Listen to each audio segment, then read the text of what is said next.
नमस्कार साथियों, मैं प्रज्ञा पांडे स्वागत करती हूँ आप सभी का राउस एकेडमी के ऑनलाइन प्लेटफॉर्म पे। देखिए, भारत के लिए एक बड़ी अच्छी सी बात यहाँ पर हमें देखने के लिए मिल रही है, जहां पर यूनाइटेड नेशन सिक्योरिटी काउंसिल की परमानेंट मेंबरशिप के लिए यहाँ पर अब यूएसए, यूके और फ्रांस तीनों ने यहाँ पर भारत का सपोर्ट करना शुरू कर दिया है, वो भी ओपन स्टेज के तौर पर। आप यहाँ पर देख पा रहे होंगे, ये यूके के प्राइम मिनिस्टर कीर स्टारमर आपको देखने के लिए मिल रहे होंगे, और इन्होंने ओपन स्टेज पर आकर यहाँ पर 79th session of United nation general assembly में यहाँ पर ये बात बोली है कि देखिए, अब वक्त आ गया है जब हम यूनाइटेड नेशन सिक्योरिटी काउंसिल का ये जो ढांचा है इसको पूरी तरीके से बदल दें। आगे बढ़ने के पहले मैं चाहती हूं आप ये वीडियो यहां पर देखें, जिससे आपको क्लियर हो जाएगा कि what he is actually saying. But fairer representation in how we reach them. And this also applies to the Security Council. It has to change to become a more representative body, willing to act, not paralysed by politics. We want to see permanent African representation on the Council. Brazil, India, Japan and Germany as permanent members. And more seats for elected members as well. Finally, to support this, we will also change how the UK does things, moving from the paternalism of the past towards partnership for the future. Listening a lot more, speaking a bit less. Okay. अब हम यहां पर बात करें, अगर देखिए, United nation security council में France हमेशा से आपने देखा होगा इंडिया का सपोर्ट करता आ रहा है, और कई बार फ्रांस ने यह बोला है कि जब रीजनल लेवल पर आप पावर का डिवीजन की बात करते हैं तो एक संस्था, एक ग्रुप जो कि 21वीं सदी की शुरुआत के तौर पर यहां पर बना था, अब इसमें कुछ परिवर्तन लाने की जरूरत है, क्योंकि धीरे धीरे जो रीजनल डायनामिक्स है ये चेंज हो रहे हैं। भारत एक उभरती हुई शक्ति के रूप में आपको देखने के लिए मिल रहा है। रिसेंटली हमने डिस्कशन भी किया था कि एशिया पावर इंडेक्स की अगर हम बात करें तो भारत दुनिया की तीसरी सबसे बड़ी शक्ति बनकर यहां पर उभर कर आया है लोवी इंडेक्स के द्वारा, जिसमें सबसे पहले यूएसए, फिर चाइना, फिर आपको इंडिया देखने के लिए मिल रहा है, जिसने जापान और रशिया को भी पीछे छोड़ दिया है।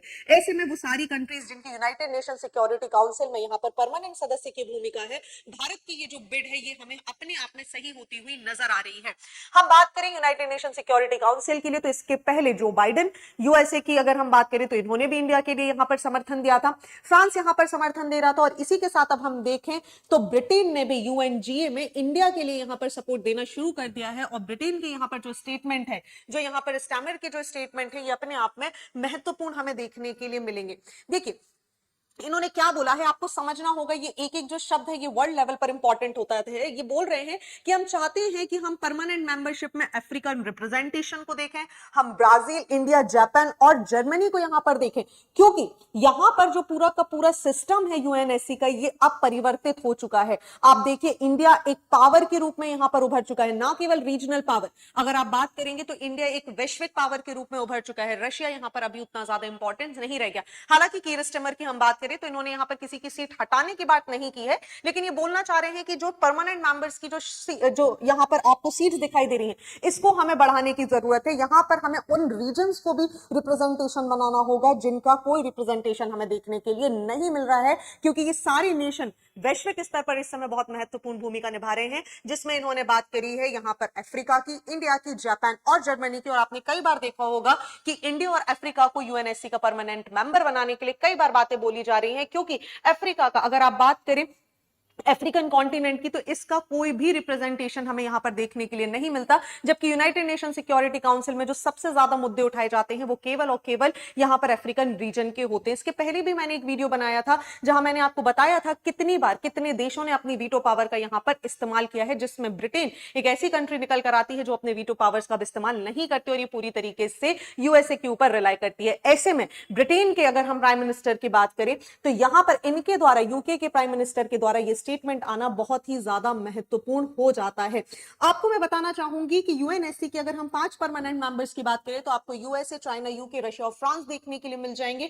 ये पांचों के पास एक वीटो पावर होता है। फॉर एग्जांपल, अगर आप किसी भी मुद्दे को यहां पर निकालते हैं, इसके पीछे अगर सभी की सहमति नहीं और कोई भी एक देश अपनी वीटो पावर का इस्तेमाल करेगा तो वो बात वहीं थम के रह जाएगी, जैसे यूनाइटेड नेशन सिक्योरिटी काउंसिल में, जहां बाकी सारे देशों की अगर हम बात करें, यूएस, रशिया, फ्रांस और यूके, जो कि इंडिया को बैक करते हैं कि नहीं, हम चाहते हैं कि आप परमानेंट मेंबर बने, चाइना हर बार अपने वीटो पावर का इस्तेमाल करके इंडिया की परमानेंट मेंबरशिप को यहां पर रोक देता है। अभी तक रशिया यहां पर एक ऐसी कंट्री है जो भारत का लगातार समर्थन करते आ रहा था, इसके बाद फ्रांस, रिसेंट टाइम में हमने देखा यूएसए और अब यूके भी इंडिया की बिड को यहां पर स्वीकारने की बातें कर रहा है। इसी के साथ यहां पर इसके 10 नॉन परमानेंट मेंबर्स हमें देखने के लिए मिलते हैं, जिसमें अगर आप देखेंगे तो western Europe, eastern Europe, Africa, Asia, Latin America, Caribbean, China, France, Russia, US और यूके की सीट्स को छोड़ दें अगर हम, तो इतने 10 इलेक्टेड मेंबर्स हमें देखने के लिए मिलते हैं। इंपॉर्टेंट क्यों हो जाता है भारत के लिए? क्योंकि पाकिस्तान यहां पर यूनाइटेड नेशन सिक्योरिटी काउंसिल का नॉन परमानेंट मेंबर बनने वाला है और आपको पता है अगर पाकिस्तान यूएनएससी का नॉन परमानेंट मेंबर बना तो वो बार बार कश्मीर के मुद्दे को उठाएगा, जहां पे इस समय अगर हम देखें कश्मीर में अपने आप में आपको देखने के लिए मिलेगा बहुत बड़ी चीज यहां पर हो रही है, लोग वोट करने के लिए जा रहे हैं। ऐसे में भारत की ये जो बिड है ये बहुत ही ज्यादा महत्वपूर्ण हो जाती है।